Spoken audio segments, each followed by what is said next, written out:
When kingdoms teetered on the edge of collapse, it was not steel alone that steadied the line, but vows, visions, and the courage to stand where others stepped back.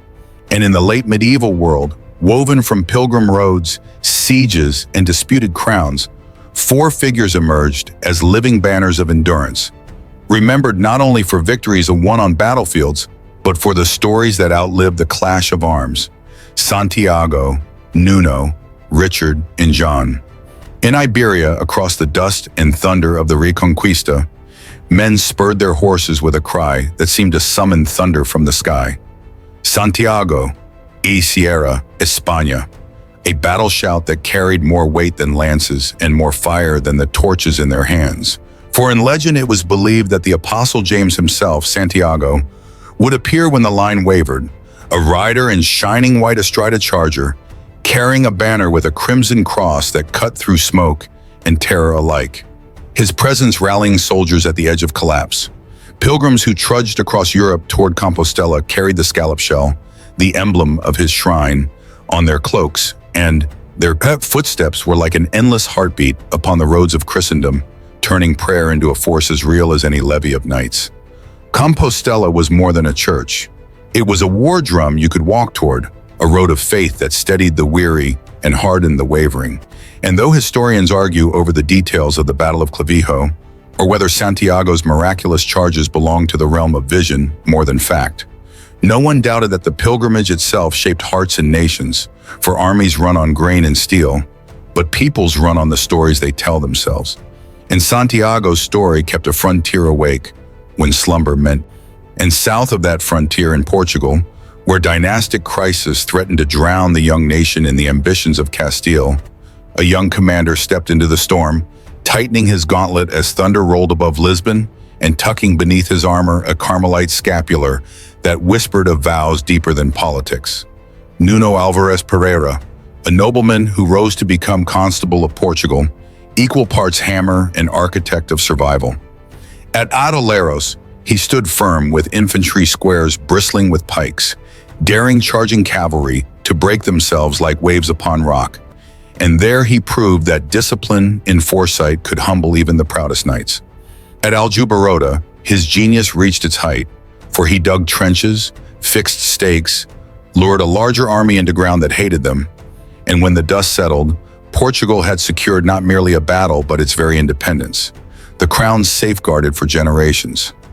Yet perhaps his greatest act was not on the field but afterward, when, in a gesture almost unthinkable to men accustomed to power, he laid down his command, entered a Carmelite monastery, and became Brother Nuno of St. Mary, living his last years not with sword in hand, but in prayer, humility, and charity, proving to friend and foe alike that skill may win battles. But true freedom is shown in renunciation, and victory without virtue is only a pause before ruin. Across the channel, on the chalk cliffs and windswept shores of England, another saint bore no armor yet carried the weight of one who had worn it all his life. For Richard of Chichester, bishop and reformer, wielded no blade but a crozier, and yet stood as unyielding as any knight with his visor lowered. His task was not to lead charges or storm walls, but to clean the house of the church, disciplining clergy grown lax, guarding the treasures of the church for the poor rather than the powerful, and protecting hospitals where pilgrims and crusaders alike found refuge. He was no dreamer, but a man of hard choices, who blessed ships before they sailed, counseled sailors before they faced the uncertain sea, and reminded warriors that vengeance was not valor, and that courage without conscience was little more than cruelty. In hospice halls, beneath the shadow of the hospitaller cross, he anointed the sick, tended the poor, and reminded the mighty that their causes meant nothing if the weak were left to rot.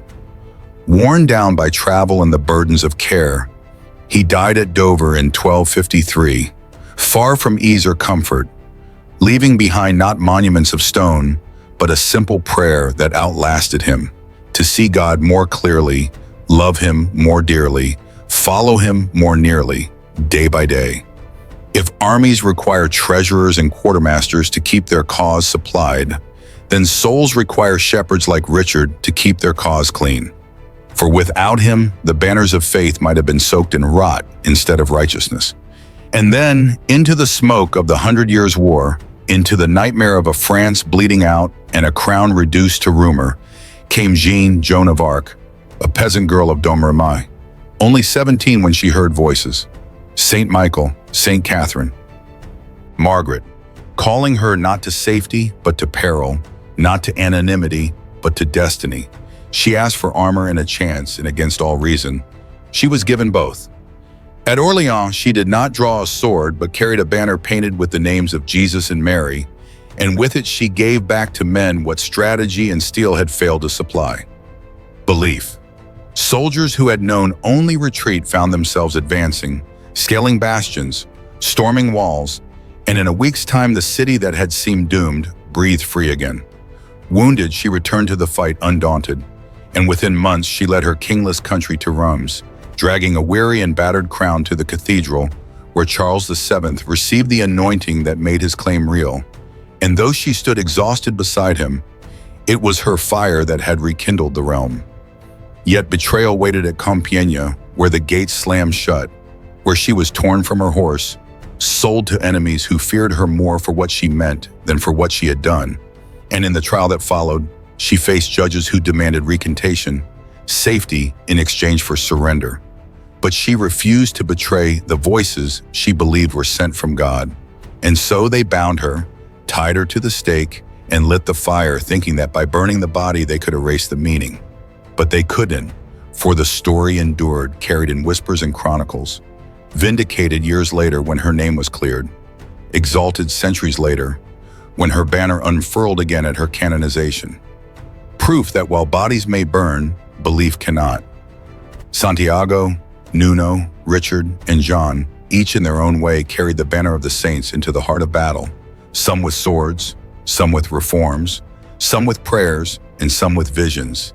And together they reveal a truth as enduring as the stones of cathedrals and as sharp as the steel of swords.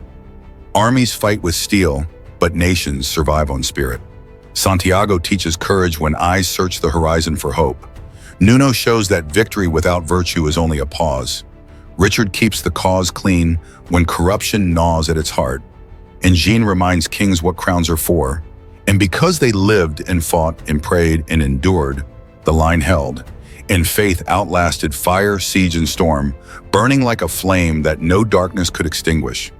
And when the dust of centuries settled, their names were spoken not only in chronicles but in prayers. Their banners remembered not for the cloth, but for the courage they carried. Santiago still rides in the imaginations of pilgrims walking under the scallop shell. Nuno's monastery cell still echoes with the silence of a warrior who chose peace. Richard's prayer is sung in choirs across the world. Simple yet stronger than stone, Jeanne's banner waves wherever the oppressed remember that God can raise the lowly to confound the mighty. Their stories like stones thrown into a river, sending ripples that touched generations far beyond their lifetimes. Their courage like fire that leapt from torch to torch without ever dying out. Their faith like the pillars of cathedrals, silent, immovable, and reaching always toward the heavens. And together they remind us that kingdoms rise and fall. But faith, courage, and sacrifice endure beyond walls, crowns, and thrones. And so long as their stories are told, the line they once held will never ever break. And still, across centuries, their shadows fall on the roads we walk. For every soldier who lifts a standard, every pilgrim who takes a step, every leader who dares to stand alone carries something of their fire. Their banners may be locked in museums, their armor rusted, their bones long dust, but the resolve they carried breathes in the hearts of those who still believe that duty is greater than fear. Where fields once rang with iron, churches now echo with their names, and where once their enemies cursed them, now even skeptics marvel at their endurance. They did not ask for immortality, yet by obedience, courage, and sacrifice, they won it. Their stories rise like a cathedral bell tolling across time, reminding us that faith is not an escape from battle, but the courage to face it. Their legacies are not relics, but weapons of the spirit, sharpened with every retelling. They whisper still to us in quiet hours, daring us to stand when standing costs everything. For though crowns tarnish and empires crumble, the saints in armor remain, guardians of memory, sentinels of faith, and eternal companions in the long march of history.